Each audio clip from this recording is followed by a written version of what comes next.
Hello and welcome to this state championship edition of Beat the Experts, brought to you by Falcone Moon Ford. Alongside Mike Byers, I'm Andrew Chiappese.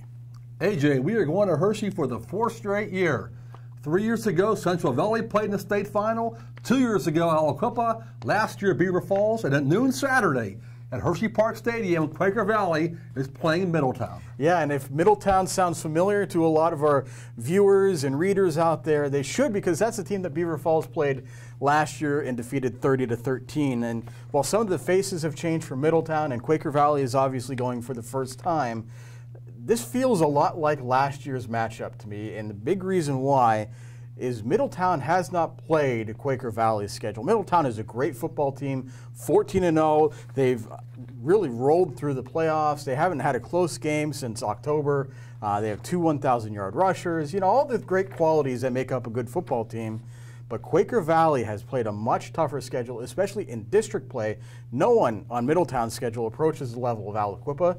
And I think Sharon's a better team than Conwell, Egan, or Scranton Prep, the two teams that Middletown has played in the state playoffs. So all that said, I think Quaker Valley is better prepared to play a state championship game, and that is going to be the difference. They've played tougher competition, and Quaker Valley will come home with its first state title.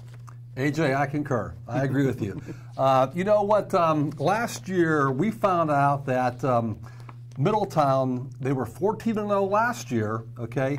And as you said, they didn't play a very tough schedule, but also they didn't face the kind of athletes that Beaver Falls had last year. They were really overwhelmed with the Malik Shepherds and Donovan Jeters of Beaver Falls, okay? This year, once again, Middletown is 14-0. In their last three playoff games, they have beaten their opponents by a combined score of 133-7, okay? But they have not faced a team, like you said, like Quaker Valley, Ricky Gus, Isaiah McNair, Jordan Taylor, all those great linemen. And I don't want to say it's going to be a blowout again, but I think Quaker Valley is going to win comfortably here and cap their season with the state championship. And what a run and what a story it would be for Quaker Valley to win in Jerry Vecchio's only year as head coach, and you know, with a great senior class. It'd be a great capstone to this great story. Yeah, you know what, AJ? It's really been a pleasure covering this team this year. As we said many times, they lost their coach. Their John Tortoria, quit suddenly a few days before training camp. They had to bring Jerry in. He was actually their public address speaker for games in recent years. This team has just gotten better and better. Ricky Gus's mom had cancer. She beat cancer.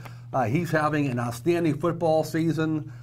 Just a great bunch of guys at Quaker Valley right now, and they're going to come back, I believe, with the state championship. Well, we will have coverage all week long leading up to the state championship game. That does it for this week's episode of Beat the Experts. Stay tuned to timesonline.com for that coverage and, of course, coverage from the championship game. And join us noon on Wednesday and also Thursday for the latest editions of Game On. So, for Mike Byers, I'm Andrew Chiappese. That does it for now. We'll see you soon.